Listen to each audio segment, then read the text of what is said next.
Okay, we're definitely gonna go check the basement first. There's a locked thing in the basement. Hello. Any chance that you just want to kind of get out? I wasn't desperate enough to enter the cell without first dealing with the high-risk patient. So, okay, maybe that is him then. Maybe that is Bertrand. Or Bertrand. No, he doesn't have a French accent. Unless he lost his French accent after he went insane. Who knows? That's you. Oh, the lock clicked with a somewhat pleasant sound as I turned the key, which echoed throughout the corridors and the gloomy area downstairs. I really like the game design here because the game made me think that I really needed to find the security guard. A fetid smell made me lose my balance as I prowled into the suit for a moment. But, I didn't find him, but I found the next thing I needed while I was looking for him. So it still sent me in the right path. Thick chains prevented me from going that route.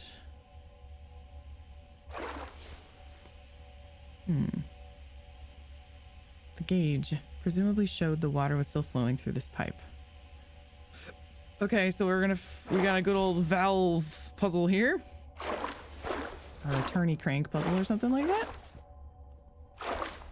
Crank puzzle. Classic. Also, you can't have a video game without a sewer level. Ooh. This tube seemed to indicate the water level left in what I assumed was a septic tank. I'll take that. The gate at the end of the sewers seemed to open only under certain conditions, possibly related to water pressure. Okay, well, let's go and turn it off, I guess. What could go wrong?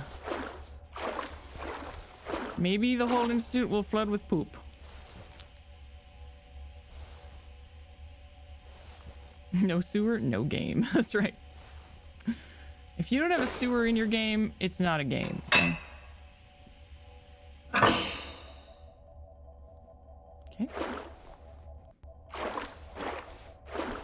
As I walked away, I realized that maybe the valve could come in handy somewhere else. No kidding. No kidding.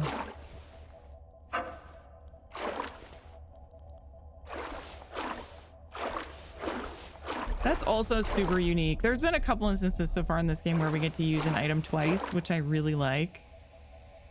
Okay, so sewers.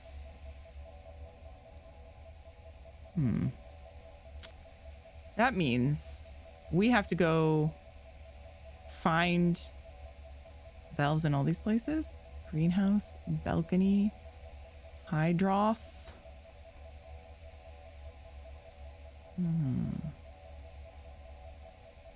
Interesting. Okay. And then once we turn all of these off, this will open. And we want to get in there for some reason. For point and click reasons, of course. Okay, so I have to think about this, right? We don't really want to go anywhere where we can get caught with these keys. That's what I'm thinking.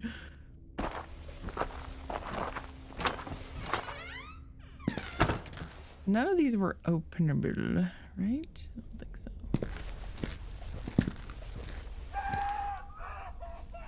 Right.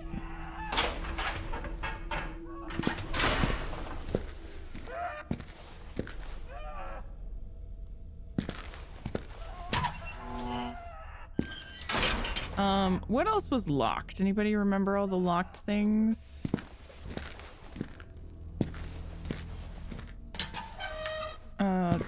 Actually, wasn't there one? Was it there? Maybe it was up here, actually. Hello?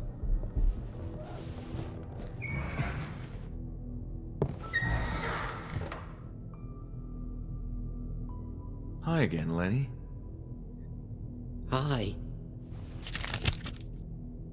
I've learned that Bertrand, a former patient of the Institute like you and me, is here, and I'm gonna pay him a visit. I hope he's all right. I hope so too, Lenny. We both need answers. Did you hear anything else about this? Do you remember anything about the sewers down in the basement? Me? No, I've never been there. And I don't want to. I believe there's something important down there. Is there anything you can tell me about the sewage system in the building? There is a sort of septic chamber or tank that can't be opened. It's complicated. I remember seeing spots where you can put some kind of tool and turn it.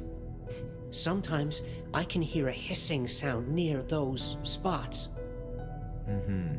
Pressure, maybe. Well, I know that, but where are those places, please? Lenny, about those spots, do you remember where they can be found? I remember seeing one on a balcony, I think. Then one in a room with bath tubes, and maybe I saw another one on the top floor. That's actually very helpful, Lenny. Thank you. Balcony, bathroom, and top floor. Okay. I don't think we can go to the top floor yet, though, right? Is there anything else you can tell me about this? No. Thanks, Lenny. See you around, Lenny. You are the bomb, Lenny. Okay, there is a bathroom. Maybe it was the bathroom with where we could wash our hands. The only clean bathroom.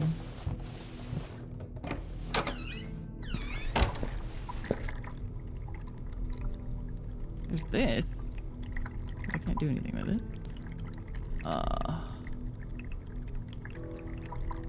Okay.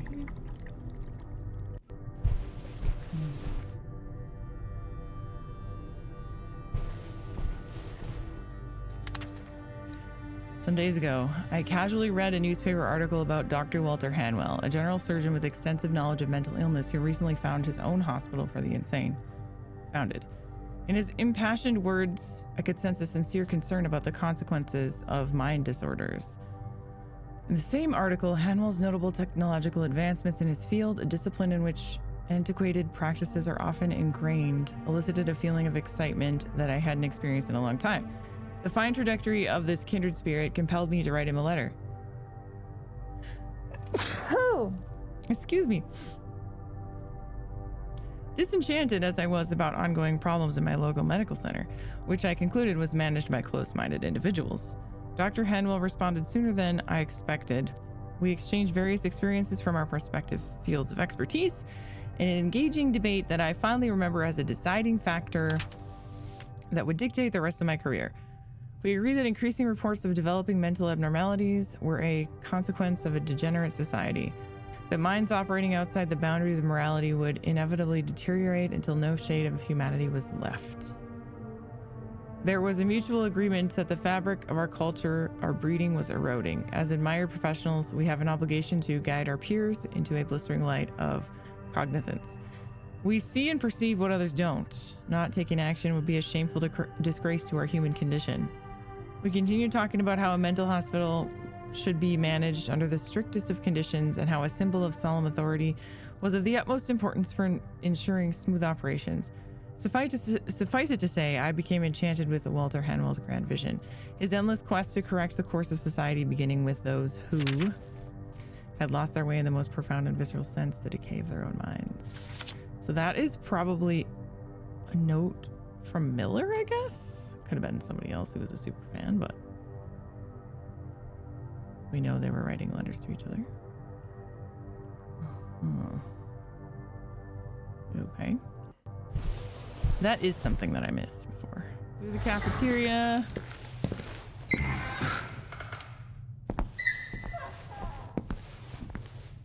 Maybe that's where he is. Did he get locked? Did the security guard get locked into one of the cells? That'd be funny. Okay, 102A? 102A. 101A.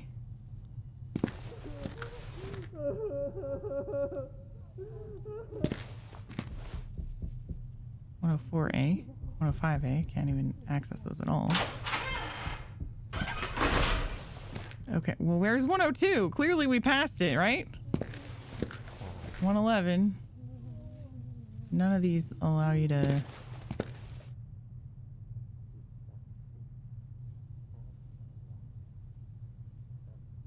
Something about red chalk and a patient. Okay.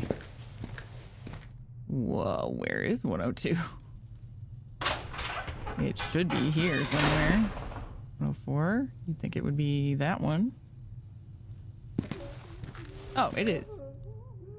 According to my findings, this was Bertrand. Oh! What findings? Okay. Okay, thank you. I guess I just didn't look at this one cell. Are we gonna draw on it? It wasn't necessary to paint that. I didn't need to cut that. Okay. Hello? Get the keys out. I don't know why I'm using the keys on the glass. Okay, there we go. Ah! Okay. Man, I can't believe it's the one freaking cell I didn't click on. That's so annoying. Okay, thank you, Kroven. This is definitely what we missed, right?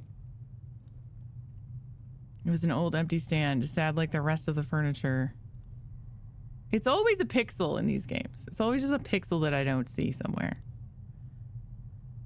It didn't seem comfortable, and I wasn't planning to confirm my theory anyways. See, I knew that I needed to find Bertrand's cell. I didn't have enough information, like, because I didn't remember seeing his paper where it said what cell he was in, and I couldn't find it in my achievements. So I assumed I needed to find the security guard because he knows, like, where all the prisoners are. But then he was missing, and then I went on another wild goose chase for something else that led me to a dead end. So... chess! Oh, God.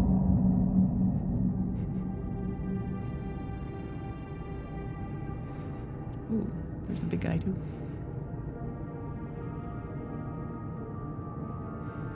Oh, he likes the chalk. He does not like the music.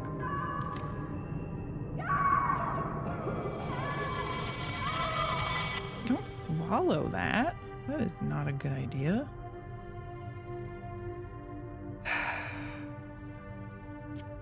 That's what's going to show up in,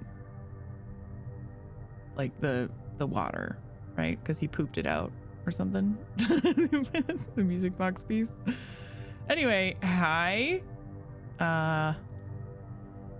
What had they done to you, Bertrand? So this is Bertrand. Well, they shaved his cool hair for one. So that's not very nice.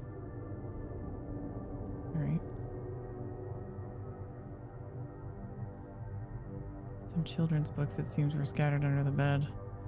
Well, clearly he wants the crayon, doesn't he? Here you go.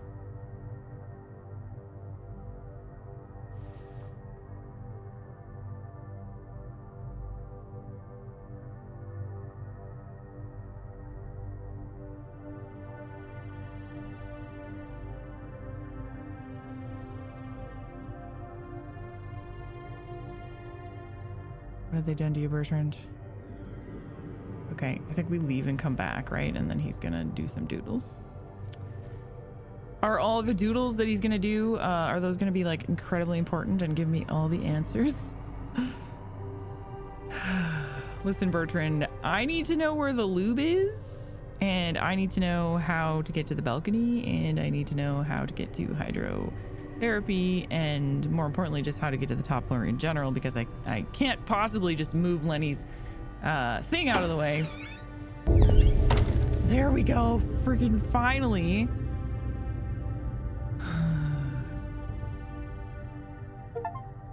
12 a.m. Bertrand was beyond help, yet he'd clearly seen something linked to my visions. Who was a man with him who had swallowed the wind cookie? That's the guy that I forgot his name. The dude that's afraid of fire. Okay, did you draw something on the floor? No, you didn't. Well, that's annoying. Okay.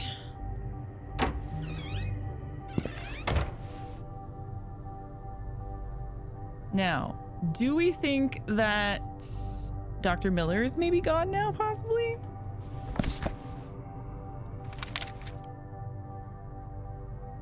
Possibly.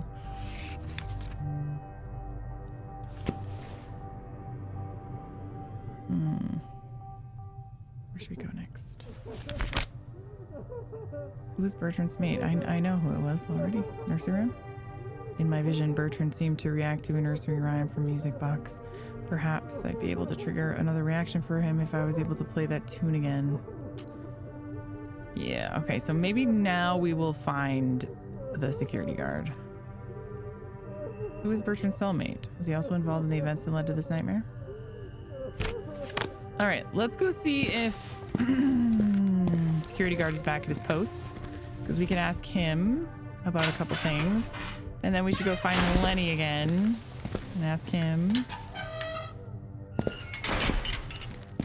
At least he didn't start drawing Cthulhu symbols. Yeah, that would be worrying, wouldn't it?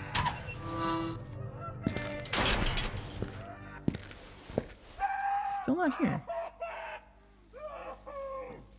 What am I giving to you? You're gonna cut yourself, dude. Relax.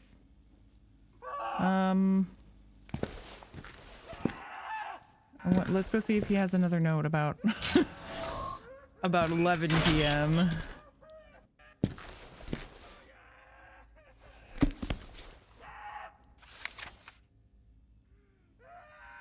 $10:30.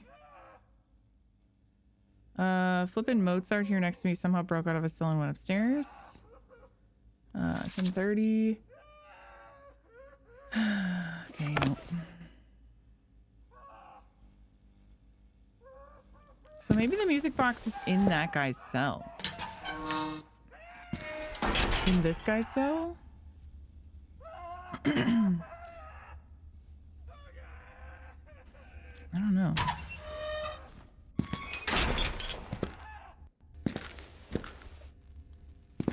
Because I do need to get in there for some reason. After I calm him down, I need to go in. So maybe it's just sat in there.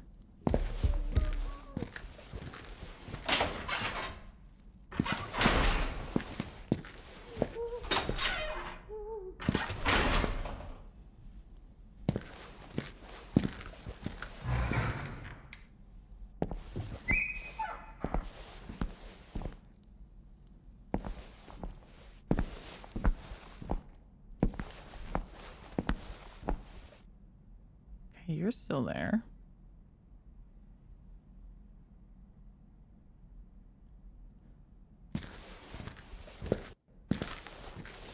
We do have a couple new dialogue options, but I don't think she's going to be useful. I really don't. Oh. Are you aware of a patient who shared a cell with Bertrand? I'm not sure about any Bertrand in the first place. For example, they were always together in the game room, spending time in the yard, or participating in rehab sessions. Very helpful, Julia. Thank you. What do you think about nursery rhymes? What kind of bizarre question is that? I was just curious. Well, I hate nursery rhymes. Got you. Okay, why? Why? This topic is given. Yeah, me too. Why do you hate nursery rhymes? This topic is. Yeah, That's silly. me too. I need to find a music box. You seem to need the strangest things. It's complicated research. Sure. Well, Well, what? do you know anything about a music box? No, I've no idea. Ask Bruno. Where is Bruno? I have nothing else to. Fine by me. I have nothing else to say. Fine by me. Where is Bruno? I have nothing else to say. Fine by me. That's all for now. I'll be back. Okay. We're gonna go upstairs.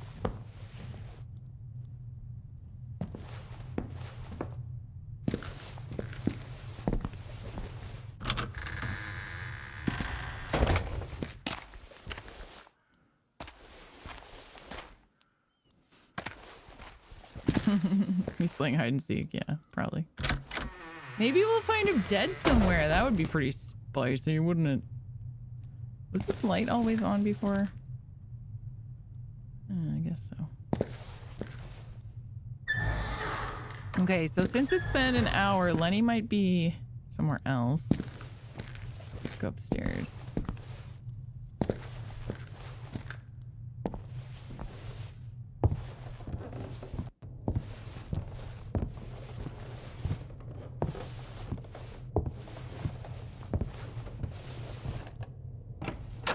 Yep, and now we can go this way. Okay. Lovely. So we're going into this section now. Rehabilitation. Psychiatry. Hydrotherapy. There it is. Woo.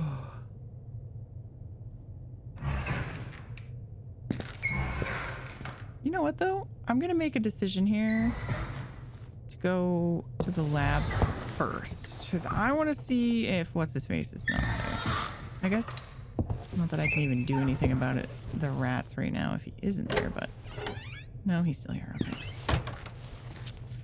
Never mind.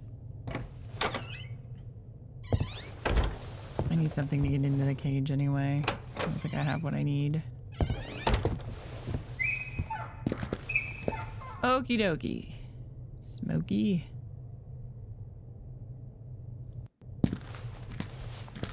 What do we got here? A lovely room. Ooh, stuff. The stretcher looked quite uncomfortable. A broken, oh. Leonard Hunting's broken bone. Okay. There he is. Will Hodgson, 43, sailing, cell 102A. Yeah. See, I knew I found this for Bertrand, but it wasn't in my record for some reason. Maybe it was a bug that it wasn't in there, because I definitely found it. Profile. William Hodgson is a robust man with rugged facial features. Half of his face is covered in severe burn scars. He fell victim to an intense fire as a child as a result of being neglected by his parents. Ever since that event, Hodgson has experienced acute panic attacks whenever the subject of fire surfaces in any given conversation. An inevitable occurrence that has resulted in psychogenic non-epileptic seizures and uncontrollable crying. Such reactions are in stark contrast with his opposing looks. Yet Hodgson has uncomfortably become a slave to his irrational fear.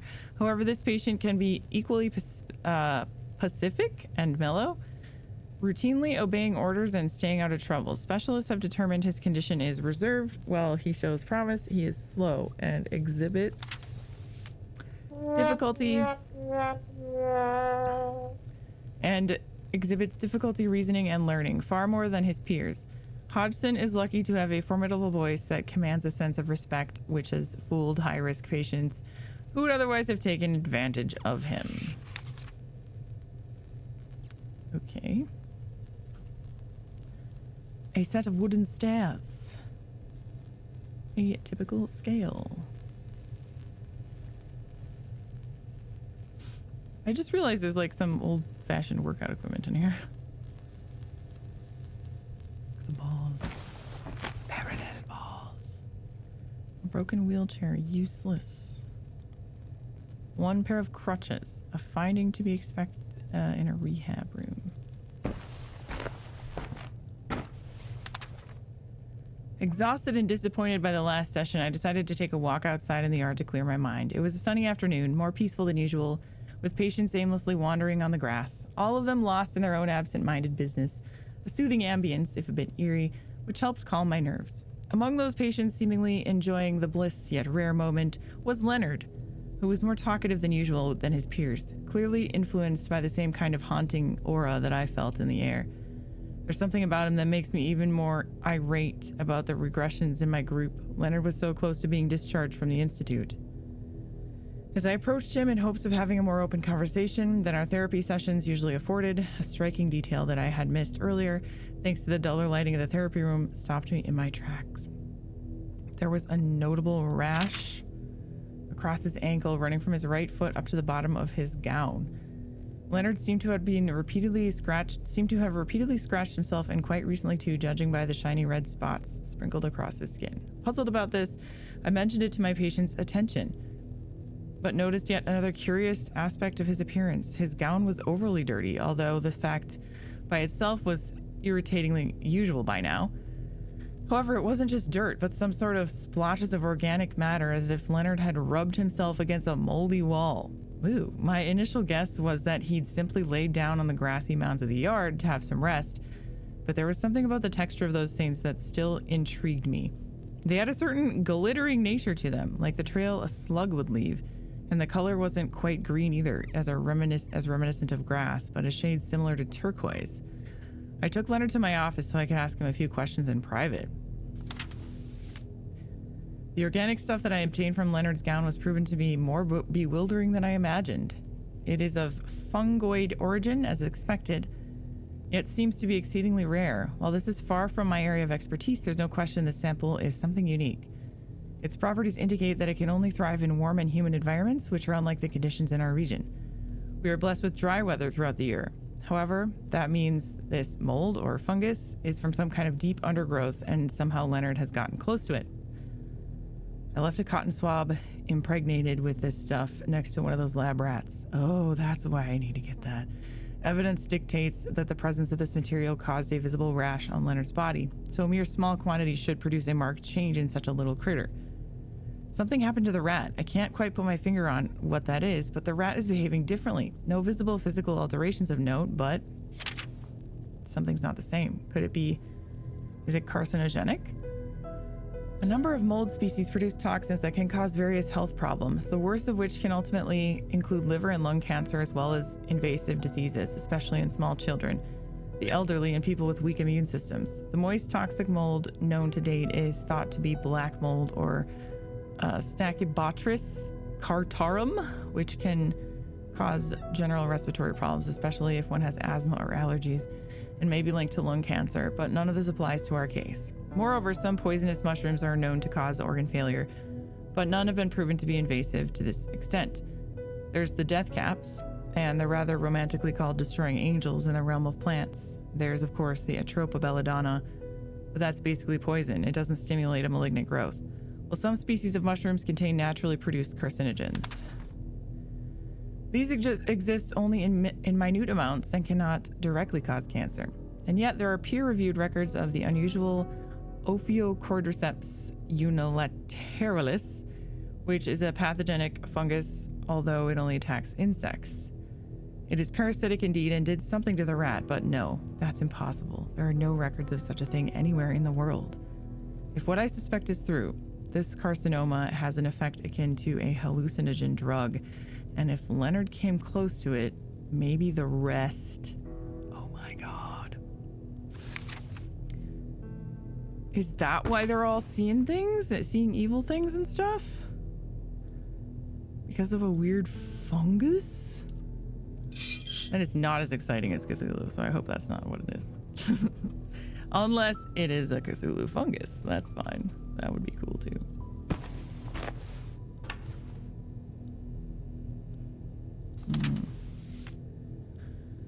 Warning report. A number of patients exhibited injuries of varying severity and unknown origin. It is recommended that they continue with a more extensive round of rehab sessions to avoid a worsening condition. As usual, we will continue with the sessions sorted by cell number. Cell 101A, patient is well, no special care needed. Cell 102, cellmate Bertrand LaRoche and William Hodgson present a marked deterioration in their condition. LaRoche is growing increasingly tense, and Nurse Marion noticed a number of bruises on his body, new episodes in which he falls into a sort of catatonic state, unable to respond to stimulation. Hodgson is similarly more on the edge than usual and presents serious burns on his chest no one can explain. We recommend strict supervision. Cell 105A. We detected another fracture in Leonard's ankle. None of the staff can explain how this happened. They are aware of his osteogenesis, and extreme care was already enforced. 2 sessions each day are recommended. Cell 102A. Cellmates had some kind of quarrel over the music box that LaRoche enjoyed, but made Hodgson nervous. As described with Marion, in the struggle, Hodgson retrieved the spring from the device and immediately swallowed it. Oh, it was spraying. Okay. The patient was immediately taken to the operating room, but surgeons deemed too dangerous to perform the excision on his current condition. High blood pressure must be managed before administering anesthesia. Cell 102A. Hodgson died. Oh. This is what we're doing in the morgue, and this is what we have to do the autopsy for. Oh no. He died of a heart attack during his session. Nothing could be done to lower his pressure. Before passing away, the specialist reported a heart rate so high that his chest was visibly throbbing violently. Oh my God. The deceased was taken to the morgue. Cell 105.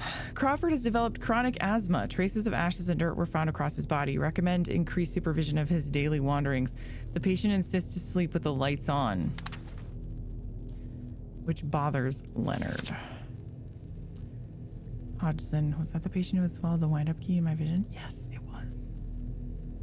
Wow. Okay, well, it's starting to make sense now, I guess. We already read that one, yeah. So I bet the minecart thing is going to be one of the last things we do then, because that's going to show like what they have all been like what they've been interacting with in the basement. It's all boarded up now, so clearly that they're trying to hide whatever that is. Or the main guy was trying to hide whatever that was.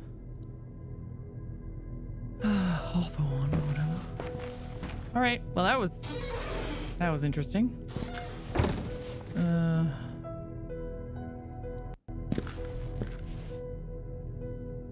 Is this this is where we started, right? It wouldn't open. Okay.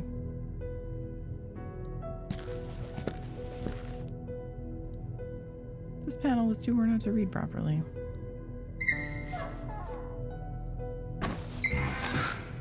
Operating room. I didn't think they could receive patients in this room, at least not until the bed was fixed. Well, The lamp didn't even have a light bulb. What do we got? Ooh, a medical appliance, bore marks of someone enduring pain. Okay, that's gross. We're not gonna take it. Okay, good. This lamp was barely held by one of its wires, seeming like it could fall apart any moment. Destroyed. No more radiographs could be placed here. The labels were stained with some kind of fluid. A sticky label with the word sedative was on front of this bottle.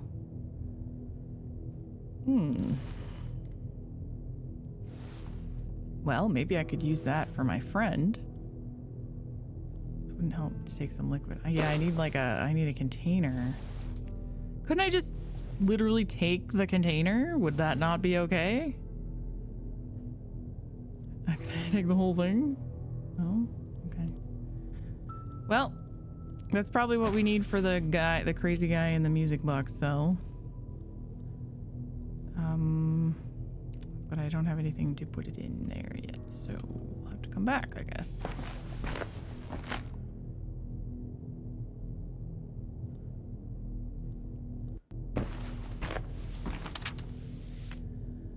Breakthrough in experimental surgery. Ow. Ugh. Been sitting in one spot too long, guys. Everybody stretch.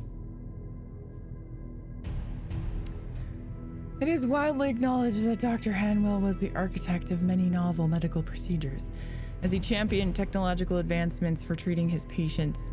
A noteworthy example of this was his development of the new automated machine that could extract brain tissue. More stretch breaks. Ugh.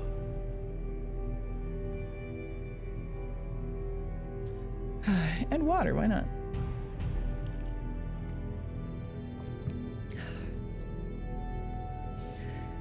According to studies conducted by Hanwell Mental Institute, many patients suffer serious mental illnesses, SMI, that are caused by brain tumors and must be treated with surgery.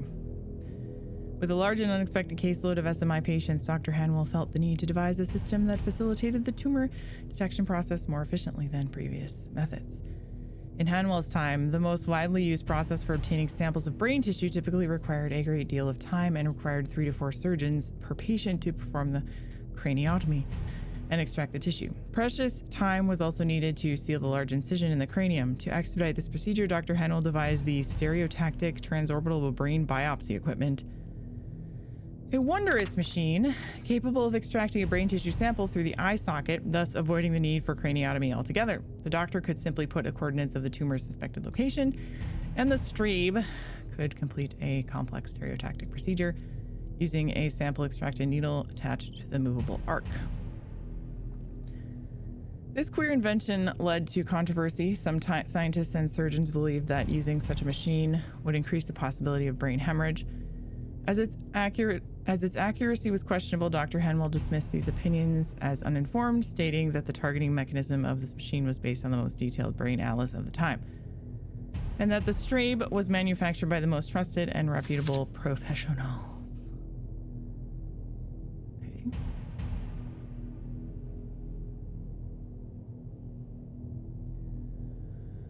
Well,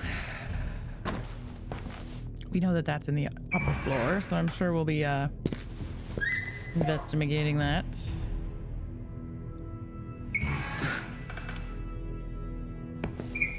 Ooh, something about this place sent a shiver down my spine. There was a hint of dread in the air, thanks in part to the freakish mechanical apparatus reigning over the room. The bed looked stained with blood, rust, and organic material. It was simply amazing that the lamp still emitted such a powerful light. It seems like maybe it's been used recently. Dark stains were all over the interior wall of the broken wardrobe. Didn't want to know the source. Okay. I can't seem to go that way.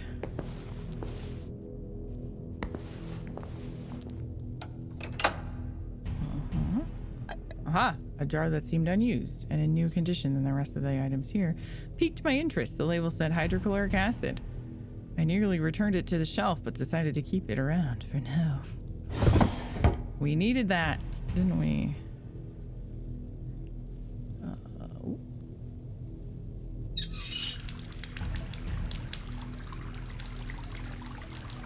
Steady flow of clean water. Do I want to put water in the thing for some reason? You didn't want to wash it. Really? Okay. I never liked syringes, but it was a good shape and could have proven useful. Do we want to wash that?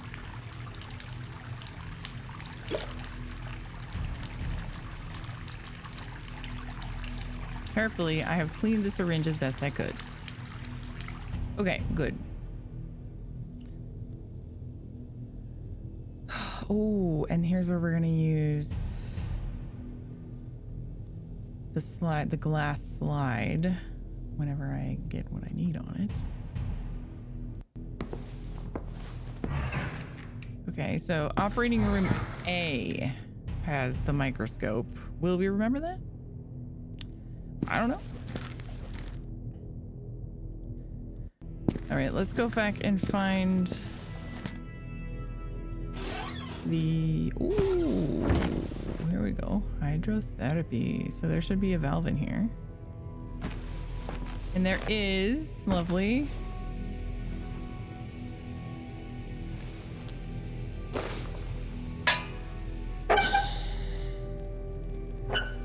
Hooray. There was nothing of use on the table. It seemed to be some kind of control panel, possibly meant to adjust the temperature of water. Mistreatment of patients in renowned hospital. Several nurses who prefer to remain anonymous have filed further complaints about the egregious abuse of patients by authorities at Hanwell Mental Institute. This has led to a tense atmosphere of quarreling and accusations among employees inside a once respectable institution.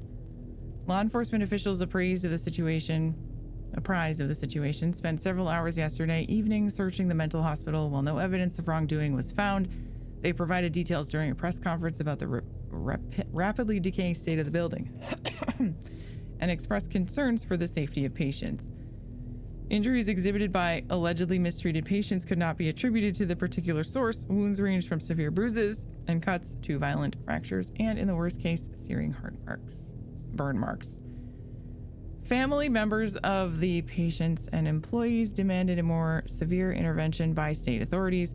Dr. Hanwell, whose disinterest in discussing these grave allegations with the media borders on offensive, did not respond to our inquiries, tarnishing his public image beyond repair. Can you dig it? Been interviewed by, and they must have given me some strange beverages because I spilled the beans about very secretive new stuff.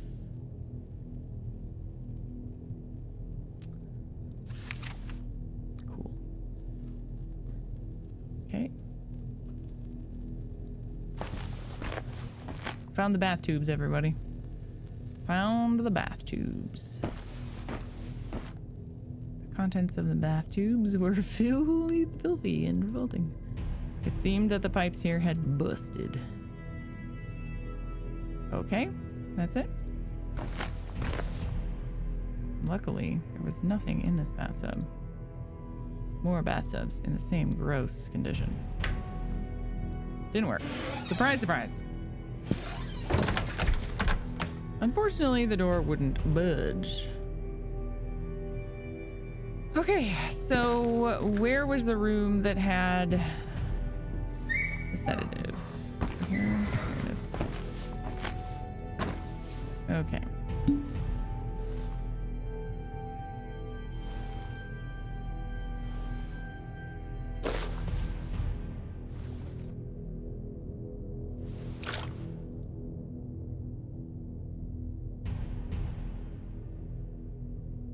Do I just put it in the syringe?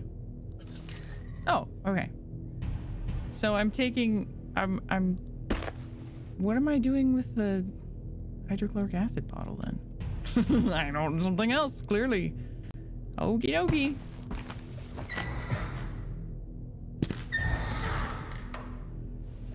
Okay. Well, I think now I can go and calm down patient guy. If we did explore everything here, I think we did. I am pretty sure we did.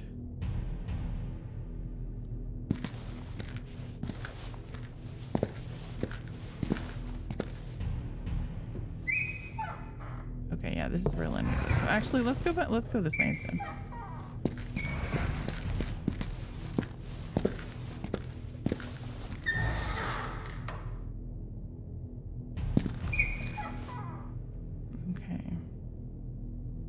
Is this open now? Yeah. I can go both ways. Good. This way is blockaded. Intersection 2A.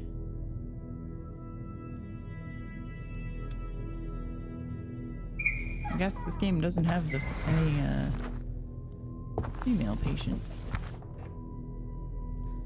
A section of the roof is visible from this spot. Oh, the balcony! Okay.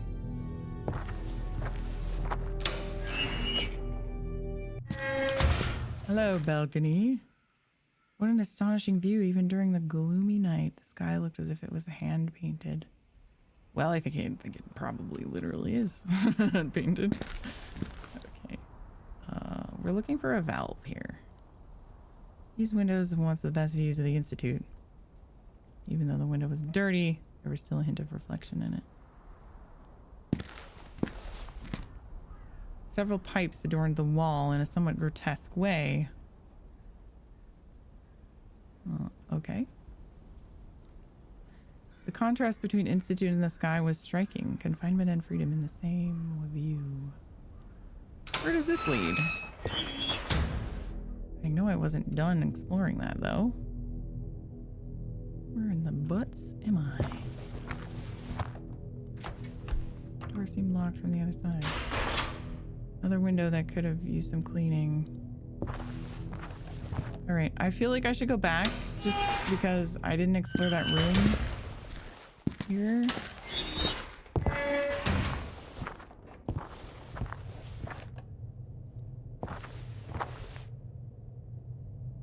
there anything here? Whoa!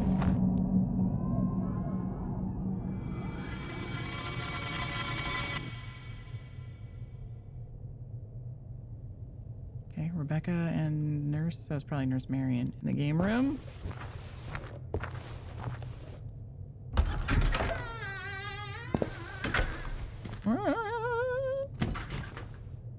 The way's blocked. Okay, where the heck are we right now? Same place. Okay. So that goes back to where we were. Okay.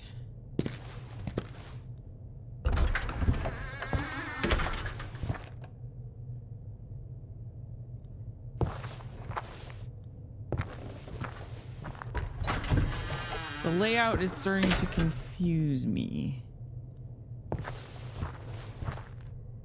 Some oxygen tanks. Alright, that goes out. Then what about down here? It's difficult to see anything outside with the dust. And this goes... Oh! Hooray! Now we can get here. Okay. So let's continue this way then.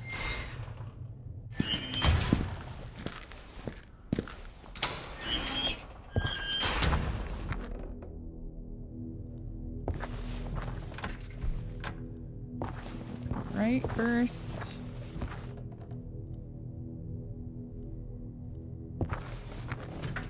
Ooh, firmly locked. I'll say. Okay.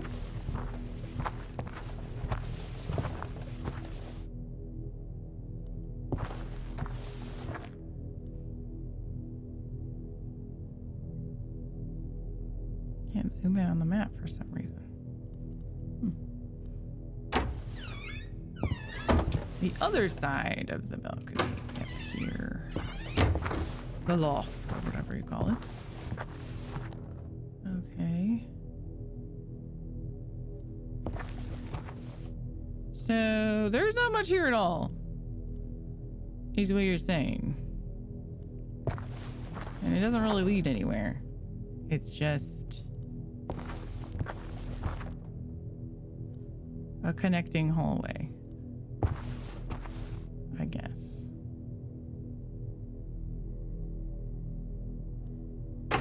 I think.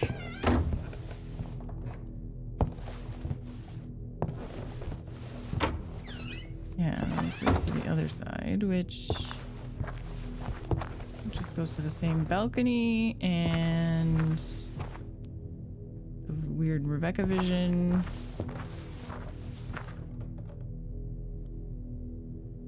Hallway bath deposit.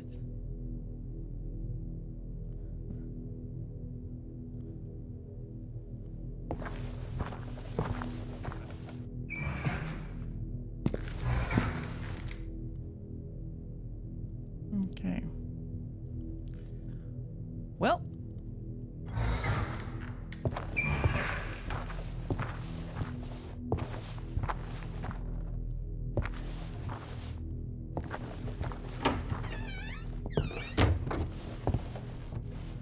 Can I go out here now? No. Surely we'll be able to go to the third floor soon. And then that will be where the balcony is, I bet.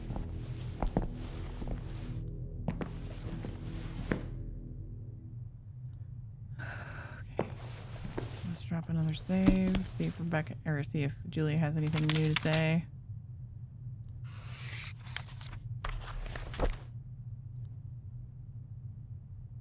Sorry to bother you again. Have you heard anything about a certain Hodgson? You mean the writer? What writer? The Voice in the Night, the Sargasso Sea stories, the House on the Borderland. No, I mean a former patient of the Institute. Oh. In that case, no. I have no idea. Would you know anything about a patient named Hodgson? No. I'm sorry. It's fine. That's probably old history. Between you and me, I've heard the Institute was somewhat old-fashioned back in its heyday.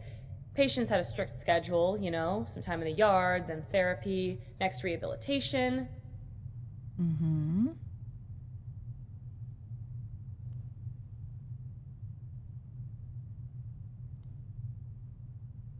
There's a strange contraption in a surgery room.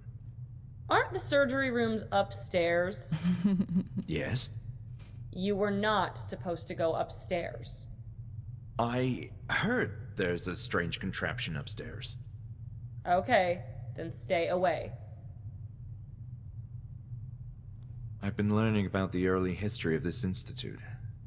Quite unpleasant things. Yes, apparently it was a troubled time back then. There was some kind of situation going on between the employees and directors. Disagreements, I think, which devolved into a sort of debacle. It was all over the news back then. Maybe it had something to do with the alleged abuse of patients. Abuse? Nah, but I couldn't say either since I'm new here. I do believe those were wild rumors, though. Nothing was ever confirmed, and it could have been that staff members who were displeased with the management had spread lies to the newspapers. Underpaid people can get angry. That doesn't mean what they were alleging was a blatant lie either. Well, the truth can be subjective. An act that may feel deeply outrageous to you, for example, if I pinch your arm on a whim because your questions are annoying me, may seem like only a mild reprimand to me. Perspectives do matter. Well, I believe the truth is definite, and how we may feel about it has no relevance. We must be able to discern the facts from the fabrications. Facts can be elusive these days, especially when you involve the media. But enough of this. In any case, the Institute was shut down. Well, many other hospitals for the insane have faced similar fates. Bad management, if you ask me.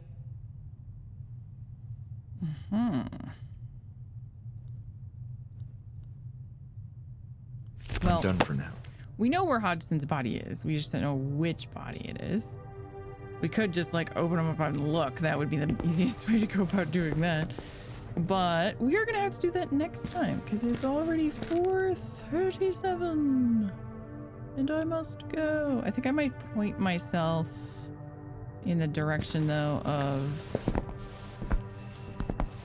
the good old male cell area, whatever it's called.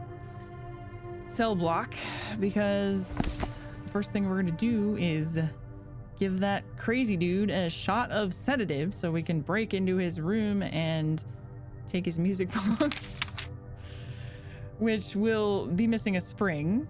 And then we will need to go and do a autopsy on Hodgson to get the spring out of his body, which we will then use to give the music box that works to Bertrand, who will hopefully draw something on the floor in red crayon that makes sense to us and will give us some kind of an answer. That's about where we are right now, everybody. So let's I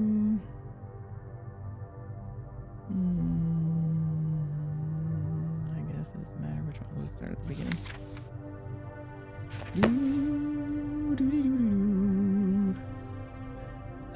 So thank you everybody for watching again.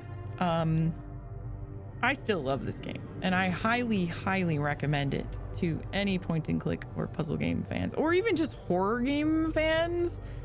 It's quite spooky, but it has a really good balanced atmosphere.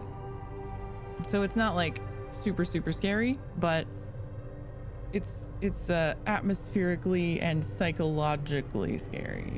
It's a psychological horror point and click is what I would call it. Best place to purchase the game? I don't think it's on GOG, but definitely if it is on GOG, that would be the best place to purchase it. I found it on Steam from the devs. But yeah, give that a good old check. I don't think it is, but it might be. It is? Oh, okay. Well then GOG is the best place to buy it. There you go.